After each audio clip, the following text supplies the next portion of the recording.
Wall Street, spring 2000, the business world is in a turmoil. Two financial giants, the banks JP Morgan and Chase Manhattan, are preparing for a merger worth $30 billion, a merger that nothing must impede. At the same time, in Washington, a presidential commission is investigating relationships that existed between American banks and Nazi Germany. The commission has access to previously restricted archives, and 60 years after World War II, disturbing secrets are starting to come to light. The banking world is nervous. America is looking into its past and discovering that it sold its soul to the devil. This is the evidence unearthed in our investigation.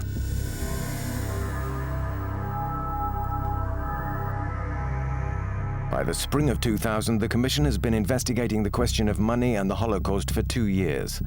Heading the commission is Stuart Eizenstat, Under Secretary of State for Economic Affairs.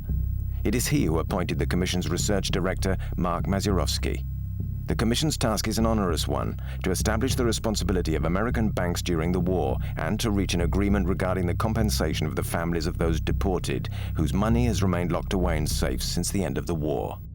Delving into the archives will surely see to it that justice is done. But then comes a disturbing disclosure.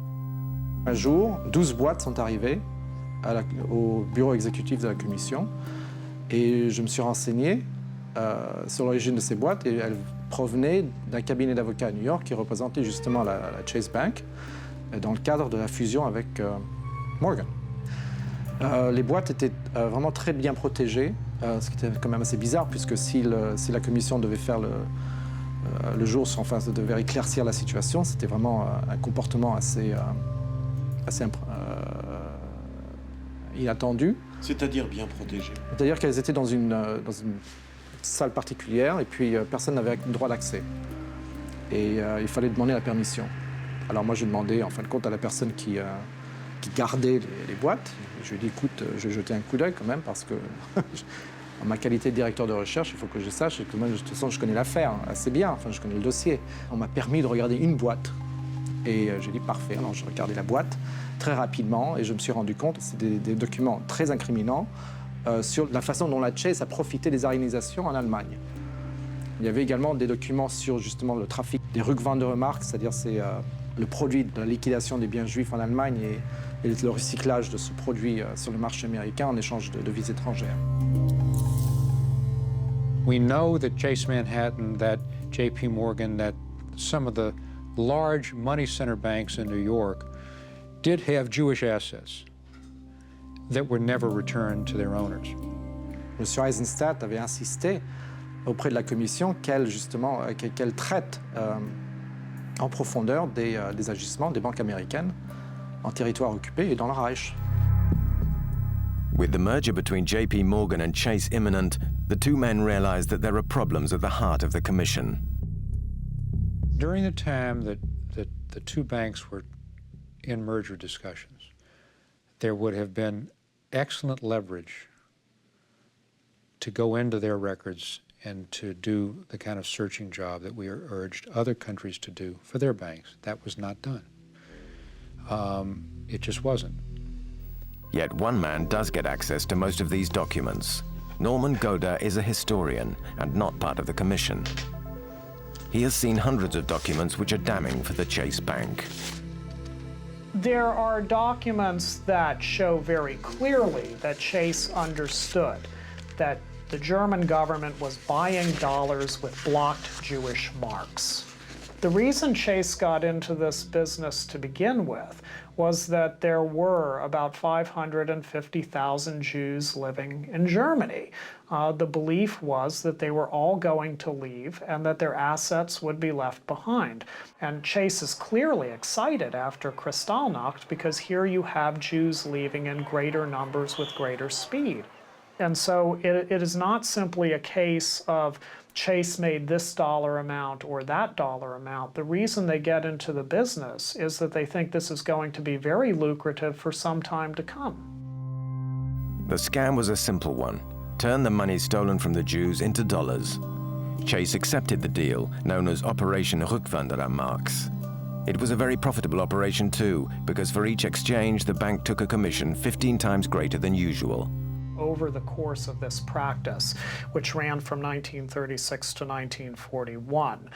The Germans built up about $20 million in foreign exchange in the United States, and the Chase National Bank Commission for that was just over $500,000. Chase is clearly less than willing to talk about this murky part of its history. I did send the information to our executives to see whether or not we would be interested in talking to you guys, and I haven't gotten a definite answer yet. I know you... Lorsqu'on est tellement habitué à parler de la Shoah, enfin simplement dans le cadre, éventuellement, évidemment, des massacres, des atrocités qui ont été commises, et de ne pas regarder justement le flou, tout l'aspect ambigu de la Shoah, c'est-à-dire l'opportunisme qui a accompagné la Shoah, et qui a travaillé de pair avec la Shoah, c'est-à-dire tous les gens qui ont profité du massacre des autres. Ça, c'est vraiment un sujet qui est vraiment pas très confortable. After weeks of telephone negotiations, Chase finally directs us to its star lawyer, Owen Pell. It was he who delivered the 12 boxes to the administrators of the Eizenstat Commission. These 12 boxes tell the whole story. Those 12 boxes were the research files that we were able to locate in our search. Mr. Pell has no intention of elaborating further. He clouds the issues, using our questions to present his line of defense. When we bring up the problem of the Rückwanderer marks, his tone abruptly changes. I'm not going to comment I'm not going to comment on tape on the Rückwanderer program. Just not going to get into it. You don't want to comment? Why? Because in terms of the bank, it's old history. The Rückwanderer, I mean, Norman Gouda is rehashing old history. Chase did what banks do. It saw a chance to make a profit. The fact that this profit was based on other people's suffering didn't much concern them one way or the other. The bank just has no interest in me commenting on it. Yeah, sure. It just, to them, they gain nothing because they don't think that Gouda is reporting anything that's new. Historians might be interested in it, but from the bank's perspective, it's not new and it's not worth commenting on. If an American company takes part in that, then they are complicit in a crime. They are complicit in a robbery. There's simply no question about that. And when we insist... No, the Rückwanderer, it's a very thin line. Yes, it is. Rückwanderer is... you can take that off your shoulder now if you're not taping anymore. 60 years after the war, it's still impossible for a representative of Chase Bank to openly admit to certain things on camera. Yes, the bank did grow rich on the money of the Holocaust victims, and yes, with full knowledge of the facts, it did make a pact with the devil. The Commission simply didn't focus sufficiently, in my opinion, on this issue. Il doit y avoir un lien entre ce refus d'analyser le contenu de ces boîtes et de permettre la fusion. Donc ce que vous nous dites, ces 12 boîtes, c'était de la dynamite. C'est de la dynamite. Et jusqu'à présent, personne ne sait véritablement ce qu'elles contiennent, enfin, le tout. Pourquoi? Parce que moi, je regardais qu'une seule boîte. J'avais le temps simplement de faire ça, mais en fin de compte, personne n'a regardé ces boîtes. Elles sont restées là pendant 3 semaines, elles sont reparties à New York. Mais vous avez signalé l'existence de ces boîtes? Oui, je les ai signalées, mais on m'a regardé comme si j'étais fou. Vous en avez parlé à M. Eizenstat? Non, j'en ai jamais parlé avec lui parce que je n'avais pas le droit d'accès aux administrateurs de la commission. Attendez, vous êtes le directeur des enquêtes de la commission et vous n'avez pas accès au directeur de la commission?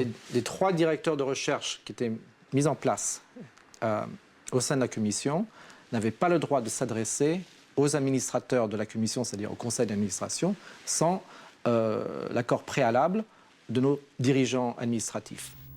We question Stuart Eizenstat about the 12 inaccessible boxes, and he shows what appears to be total and genuine surprise. Well, first of all, this is the first that I've heard of it. And I can't give you an explanation because I don't know about it. I certainly think that it underscores the fact, which I've said several times, that we did not do the kind of searching examination of major bank records and the states in which those banks were located. That should have been done. In the winter of 2000, Eizenstat wants to continue the Commission's work, but President Clinton is eager for an agreement to be found while he is still in office. In December, an agreement is finally signed fixing the sum of $22.5 million as the settlement to the families of the Nazi victims. $22.5 million. a derisory sum when compared to the estimates drawn up by the American Finance Ministry at the end of the war. Ces rapports d'enquête dévoilent justement, dans le cas de la Morgan par exemple, qu'elle avait enregistré des bénéfices de 100-150 millions de francs de l'époque, ce qui fait, on parle en fin de compte de 45-50 millions peut-être de dollars. De l'époque. De l'époque. C'est-à-dire aujourd'hui? Multiplié par 8. 400 millions de dollars. Pour la Chase, le chiffre est plus bas, mais on parle au moins de 20 ou 25 millions de dollars de l'époque, ce qui fait qu'aujourd'hui, on parle en fin de compte de 160-180 millions de dollars. Et lorsque M. Eizenstat et le Congrès juif mondial ont essayé de régler cette question des avoirs juifs, le fait que le règlement global de 22,5 millions ait été accepté est vraiment un outrage. C'est carrément une insulte. Ça n'a rien à voir avec la réalité historique. Ils auraient dû carrément exiger au moins une centaine de millions de dollars pour justement compenser les victimes. So the wedding goes ahead. On the 13th of September 2000, Chase and JP Morgan announced their merger for the sum of $33 billion. No one speaks up and nothing happens to disturb the proceedings. A chapter comes to a close. The links between American banks and the Nazis have barely been touched on. But even more extraordinary secrets come to light when President Clinton makes an unprecedented decision, one that has so far been taken by no other country in the world, to declassify and make public practically all the country's archives regarding the Second World War and Nazi war criminals. With the Nazi War Crimes Disclosure Act, the American authorities finally decide to face up to their past. Here at the National Archives office in Washington, inside these boxes which have remained closed for 60 years, slumber the final secrets concerning the relationship between the United States and the Third Reich.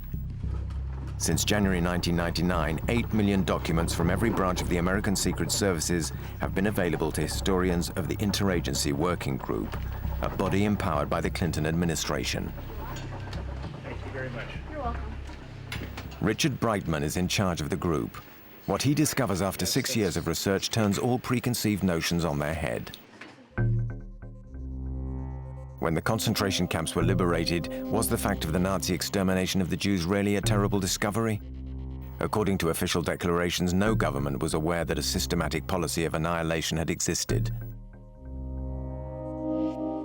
Now, with the archives declassified, it was finally possible to find out just what they knew and since when. One striking discovery was a set of reports by the Chilean consul in Prague. This man named Montrivas was particularly sympathetic with Nazi officials and apparently had very close connections with Heydrich's office.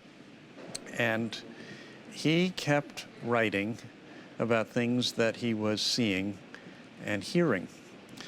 And one of the things that he did was to give his superiors in Santiago a sense of what the Nazis were doing with regard to the Jews, not only the Jews in what had been Czechoslovakia. He basically announced that the Nazis were trying to empty all of Europe of Jews. Here is one extract from these hitherto top-secret messages. Messages which the Chilean consul began sending to his minister in June 1941. Trains loaded with these people are going to Litzmannstadt, which is the new name for the old Polish city of Lodz.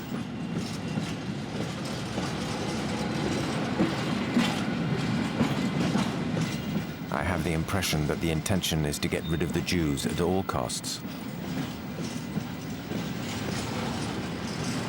The Jewish problem is being partially solved in the Protectorate, as it has been decided to eradicate the Jews and send them to Poland. The German triumph will leave Europe free of the Semites. Europe freed of Semites. These dispatches were immediately intercepted by the British intelligence services. The date was June 1941, the very period when on the continent the final solution was being implemented in absolute secrecy. These images were filmed by an amateur German cameraman. This is Poland, only days after the English intercepted the Chilean consul's dispatches. This is probably one of the first mass graves of the final solution. It wasn't until March 1942, 9 months later, that London transferred the consul's dispatches to Washington. They landed on the desk of William Donovan, head of the American Secret Services. A few copies were distributed to selected political figures. Sorting through the archives, we find that some of the documents have oddly been removed. Some of the documents were also, because they had economic information, were sent to the Secretary of the Treasury, Henry Morgenthau Jr., who happened to be the only Jew in President Roosevelt's cabinet. Unfortunately, the documents about Nazi policy toward the Jews were not sent to Morgenthau. He alone might have seen the significance of them and reacted strongly. In fact, there was no reaction. These documents would be ignored for 60 years. In Washington, we tracked down Fisher Howe. In March 1942, this man would have had two reasons for coming across the Chilean consul's dispatches. Firstly, he was assistant to William Donovan, the head of the American intelligence, to whom the English sent the dispatches in March 1942. Secondly, Fisher Howe was responsible for liaison between London and the American Secret Services during the war. But when questioned about these dispatches, Mr. Howe is quite categorical. I knew nothing about the Holocaust when I was with Donovan in Washington and in London. At least it was certainly not on my radar screen, so that I now, after these 60 years, remember that there was anything on it. The Holocaust, an event so removed from the preoccupations of the American Secret Services that it left no trace in this man's memory. They did not want to deal with the humanitarian repercussions, in part because they were afraid that it might interfere with pursuing the war to an end as quickly as possible, and in part because they simply didn't regard it as important enough. If they missed it, it was because they were putting their attention on bombing sites, which would be military, not political targets, and their priorities in winning the war and supporting the military effort would clearly have not found the Holocaust as the central point of what they do. We can be sorry about that in today's world, but it was the fact of wartime Washington and London. They didn't understand, or they didn't want to understand, that if they simply waited till the end of the war and let the Nazis do whatever they wanted to, there might be no Jews left. Sir, don't you think it's a pity that all your effort and the war effort couldn't stop the Holocaust? Anything that could be done to stop the Holocaust would have been great, but I don't think that you can put a blame on the leaders for a failure to put attention on it, because it was not in the top of the priority that the war presented itself. Thank you, sir. Would an assistant of Mr. Donovan, like Mr. Fisher Howe, see these documents? Yes. When these document reaches Donovan's office, Mr. Fisher Howe was there? This was the coordinator of information. Yes, he was there. Fisher Howe, the man responsible for liaisons between the American and British Secret Services, will say no more. He may be the last witness to what exactly befell the consul's dispatches during the war. Was it indifference or simple ignorance? The notion that the Holocaust was a surprise, in 1945, when people saw what concentration camps or extermination camps were like, that it came as a total shock. If we're talking about government officials who had access to intelligence reports, there was no reason for them to be shocked because there was a great deal of intelligence information that was available. They had information, but it didn't make a sufficient impact. At the same time, the English were discovering new information regarding the plight of Jews in Europe. A few weeks after the Chilean consul's first dispatches in September 1941, the English laid their hands on new documents which could have changed the course of the war. And yet, these are the earliest totally reliable sources about German massacres of Jews in the Soviet Union. They're totally reliable because they're the German messages themselves. Subsequent decodes from August of 1941 announced the execution totals, 3,274 partisans and Jews liquidated, and it goes on page after page after page. And so by September of 1941, the British intelligence officials who were getting these reports understood that the Nazis were systematically liquidating all the Jews that they got their hands on in the Soviet Union. That was a very early date. That was more than 3 months before the Wannsee Conference. the Wannsee Conference was the point at which the horrors started to escalate. On the 20th of January 1942, SS Obergruppenführer Heydrich revealed the agenda: the wholesale massacre on an industrial scale of all the Jews in Europe. After Wannsee, the extermination of so-called inferior races reached a frenetic pace. The Nazis could now eliminate up to 70,000 people a day. The Wannsee Conference took place on the 20th of January 1942, by which date the Allies already had in their possession the Chilean dispatches and documents of the German police. The facts were by now well established. Undeniable intelligence regarding the extermination of Jews in Europe had reached the Allies even before the industrial-scale implementation of the final solution. And that was not all. A report by the British Secret Services delivered a detailed analysis of the Nazis' policy. The intelligence analyst writing here summed up the situation of Jews on the continent under the heading policy of extermination. The Germans clearly pursue a policy of extermination against the Jews. From an official German document, the statement is quoted: "The only things Jewish that will remain in Poland will be Jewish cemeteries." January 22nd, 1942, 2 days after the Wannsee Conference. For Richard Brightman, after 6 years delving deep in the American archives, there is absolutely no doubt.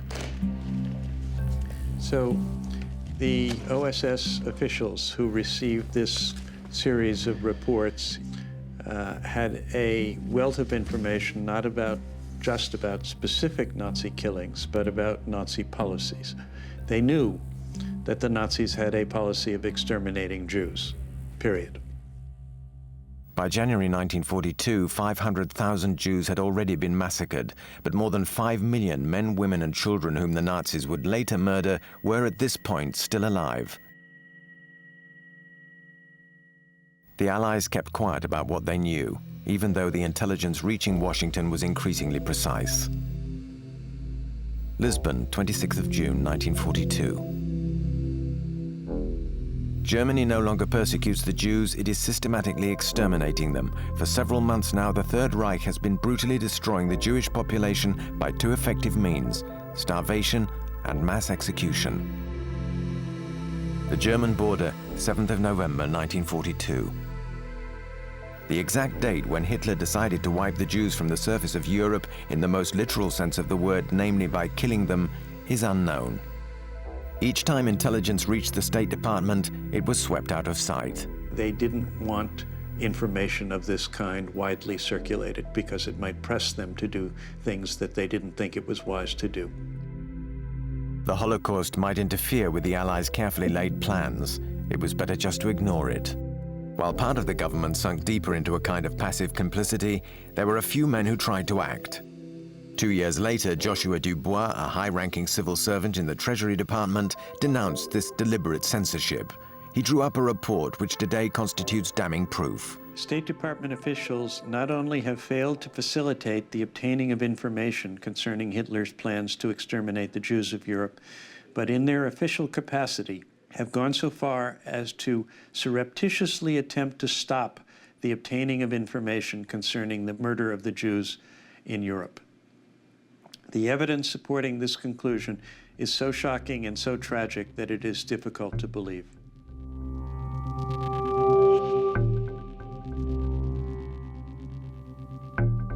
But the American State Department went even further. Knowing full well what Hitler was planning for the Jews in Europe, it still instigated measures to prevent as many as possible from entering the United States. Under the pretext of security reasons, so many difficulties have been placed in the way of refugees obtaining visas that it is no wonder that the admission of refugees to this country does not come anywhere near the quota. It was a policy that spared no one, not even children.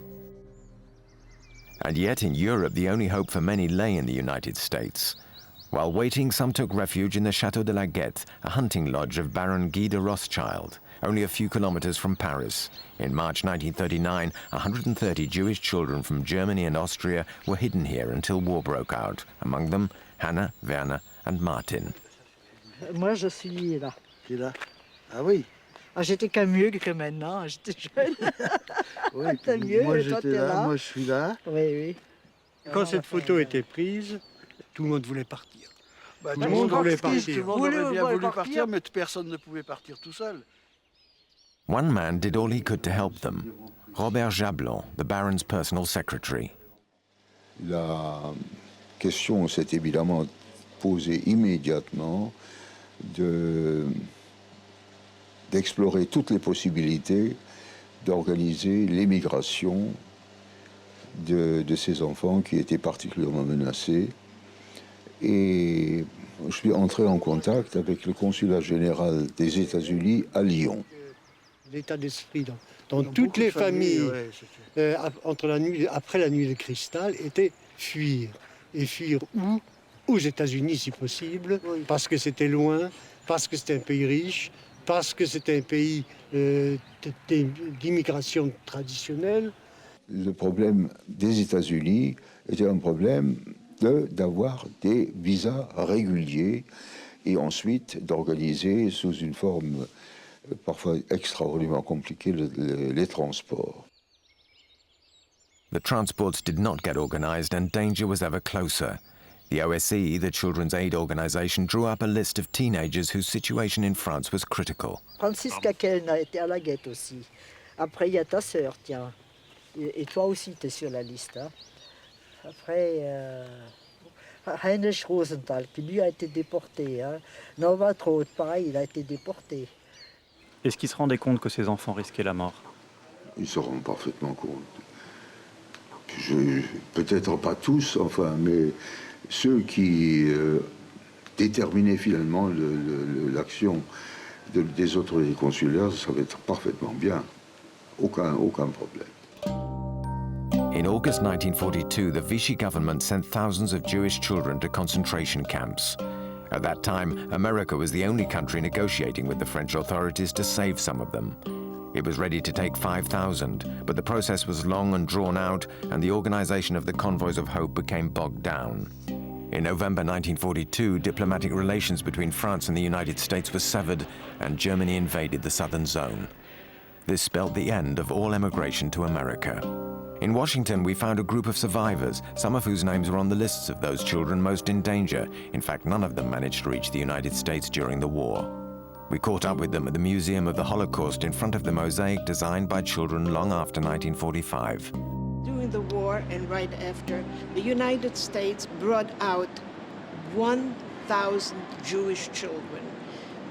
But England, Great Britain, took out 10,000 children. They were paid for them, and obviously some of them had a hard life, but most of them did not.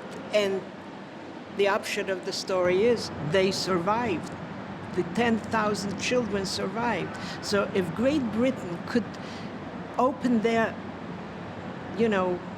country and accept 10,000 Jewish children. Couldn't the United States do at least the same?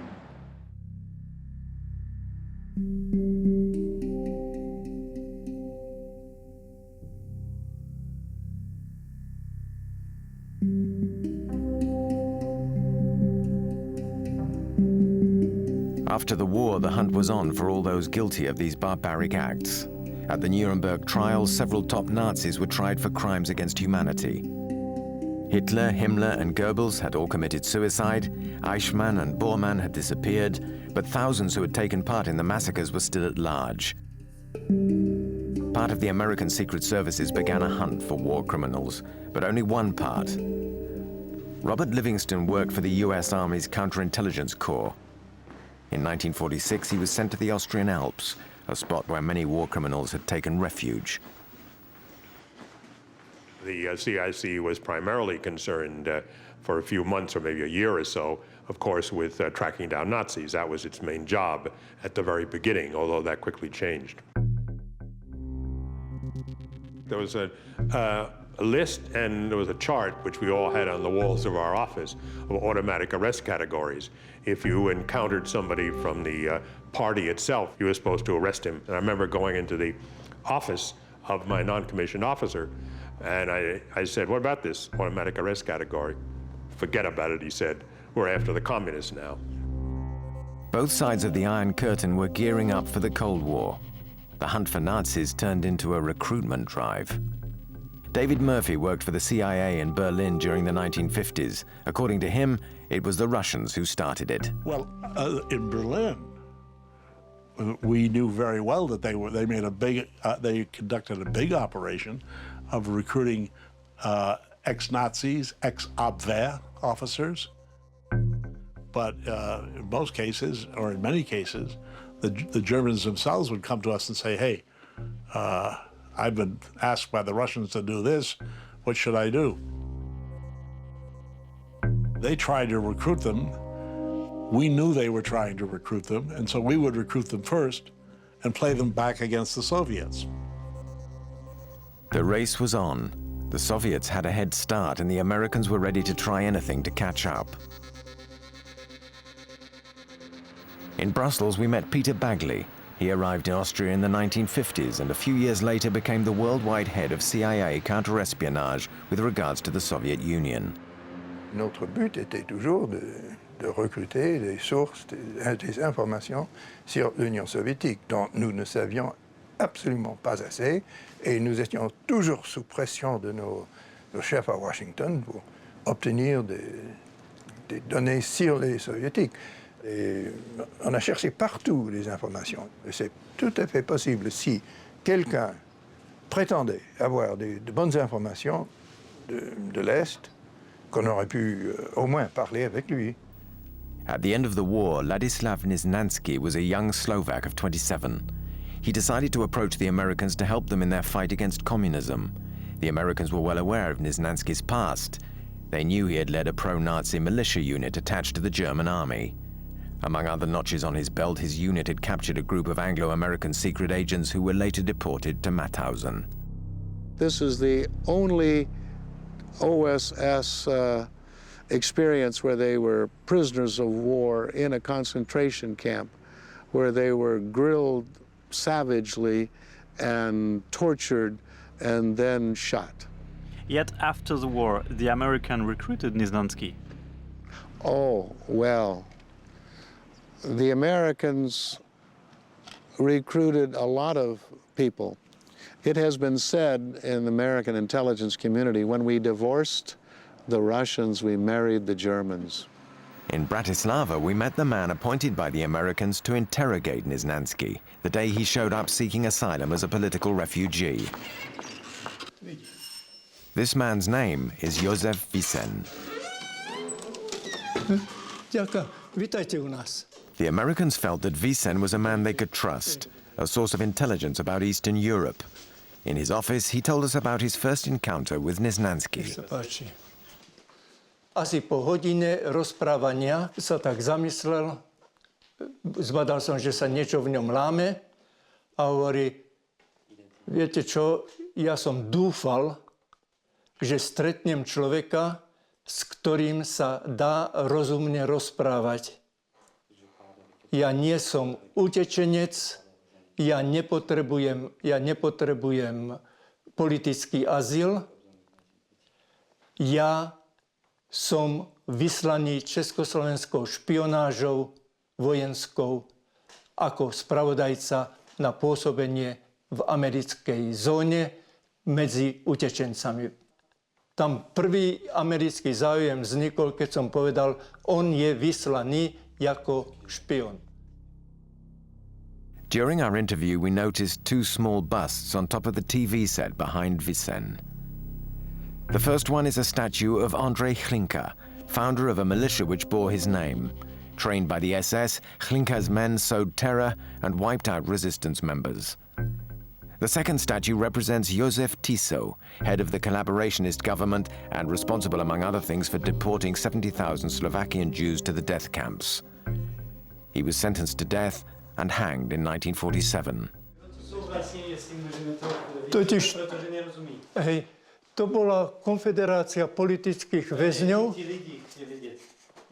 Jedno je bývalý prezident slovenského štátu, to je jedna vec. A druhá vec, to je Andrej Hlinka, predseda bývalej politickej strany za starého Československa. Tohto Tiso bol zvolený za prezidenta, no a ukázal sa ako kvalifikovaný politik a v literatúre... Ste říkali, že mieli ste to schovať, ne? No lebo to pletie. Vy na to hned vzťahujete otázky kolaborantské, bohujaké. To není pravda. S antisemitizmom to nemá nič dočinenia. Vicen is one example among many of suspected collaborators recruited by the Americans after the war. Yet Josef Vicen pales into insignificance alongside the Galen network, an infamous group of collaborators used by the CIA. In 1945, Reinhard Galen, former top anti-Soviet spy for Adolf Hitler, was out of a job. He introduced himself to the CIA as a very precious source of intelligence on the Red Army. Former Nazis found refuge in and were even protected by the Galen network. The CIA only stipulated that no war criminals should be recruited. The archives, however, show that the reality was very different. By focusing attention to the Galen organization, we were inadvertently reviving the worst of the Nazi war criminals and giving them sanctuary with intelligence cover. What the archives show is that in 1950, 1,300 men, or over a third of the Galen network, were former Nazis, many of them guilty of crimes against humanity. Erich Deppner, responsible for deporting 100,000 Dutch Jews. Konrad Fiebig, former member of Einsatz Commando 9, responsible for the death of 11,000 Jews in Belorussia. The list goes on. For 60 years, the Galen network was represented as a great American success story in the fight against the Soviets. Certain CIA agents, however, saw things differently. I had, how shall I put it, an adversarial relationship with the Galen organization. I thought that what they were doing in Berlin was wrong. They didn't know how to do anything. They consistently screwed up from an operational and security standpoint. And it would never have occurred to us, it seems to me, to have recruited some of the slime that was recruited by the CIC and other elements, the Galen people, because we knew that it didn't make sense, not only from a moral standpoint, but because they weren't any good. They were not good intelligence people. They were the product of a totalitarian system. So basically you said they were good for arresting and killing Jews, but not for making intelligence? That's about right. They were good for doing all kinds of things which kept the German people in enslavement. Were Galen's men incompetent? Perhaps. But what the CIA didn't know was that they posed a completely different danger. Many of them were double agents. What happened here was that the Soviets figured out that Galen was hiring SS men, used that information to blackmail people into working for Moscow. There are a number of defections to the East Germans from within the Galen organization in the 1950s. They recruited Heinz Felfer, Hans Clemens. Who was Hans Felfer? Well, Hans Felfer became the head of the anti-Soviet counterintelligence activities by the Galen organization. And people looked at him as a future leader of the Galen organization. Were you in contact with Felfer? Oh, yeah. What did you think of him at that time? Well, it's hard for me to say. I thought he was a typical German bureaucrat who didn't really know in depth about the Soviets, but he was putting on an act. I didn't know at that time that he was a Soviet agent. Heinz Felfer, Galen's number 2, pulled off a masterstroke in favor of the Soviet camp. The Galen organization at one point wanted to position itself as the intelligence service for NATO. And in fact, Galen's assistant, Felfer, was the point man who would go to each of the NATO countries and get briefed on all their secrets. I talked to the American briefer, who was a friend of mine, and he said there was nothing in the American secret closet that we didn't brief Felfer for Galen. And of course, Felfer himself was a communist mole. So everything that the French Secret Service had, the British, the Americans, all went to Galen and Felfer, and all of it went to Moscow. In 1955, still with the assistance of the CIA, the Galen organization, a haven for former Nazis and Soviet sleepers, became the BND, West Germany's first secret service. We return to the archives and we check out the dossier of one of Galen's men, Baron Otto von Bolschwing. These pages tell us that in 1954, after 9 years working for the CIA, the Baron decided to move to the United States. The only problem was, according to American immigration regulations, his SS past should have made him ineligible. What was he to do but turn to the CIA? Their response was as follows. We have told him he has to deny any party, SS, SD, Abwehr, etc. affiliations. Our reason for doing so runs as follows. His entry into the US is based on our covert clearance. It was thus that one of Galen's men, protected by the CIA, was able to emigrate to the United States with no questions asked. 6 years later, he became an American citizen. As a respected industrialist, he enjoyed protection right to the very heart of Congress. Von Bolschwing lived undisturbed in America right up until his death in 1979, even though his past did catch up with him, a past that came as a great shock to his son, Gus. I had a call in my office from somebody from the Department of Justice. Again, it was more than 20 years ago. And,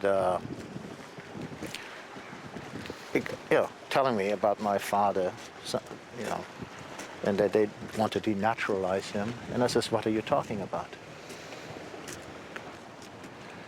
I don't know what they said exactly, but that he was involved in almost a war criminal type of fashion. I think they may have gone into it at that time, and I said, what are you talking about? He worked for the Americans. He was in the CIA. According to the archives, when the CIA recruited von Bolschwing, they knew exactly who he was.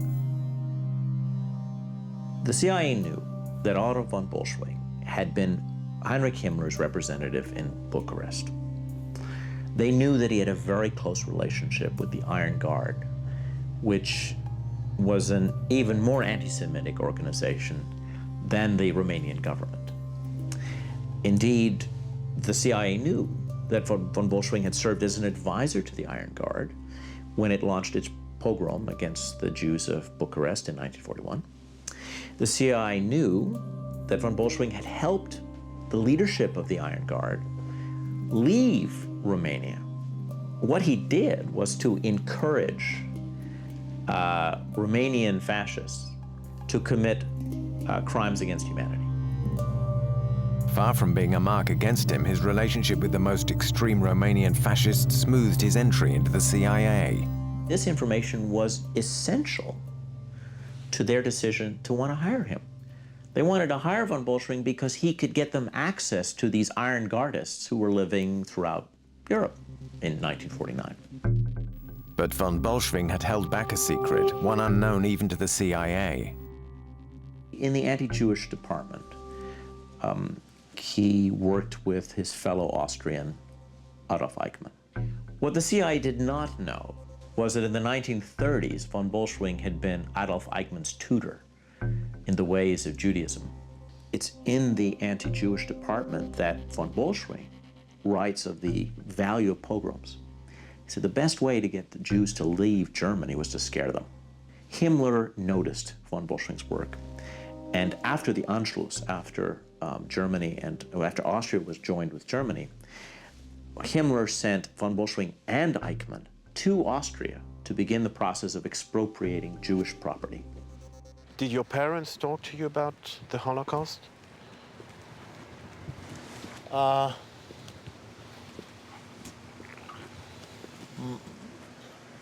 think my father did talk to me in some general terms. What did he say? You know,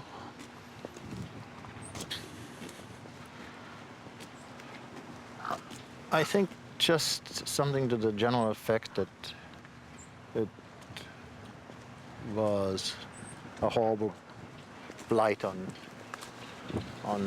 Germany. He never talked to you about Eichmann, for instance? No. While Eichmann's former right-hand man was prospering in the United States, on the 23rd of May 1960, the news broke that the Israelis had arrested Eichmann.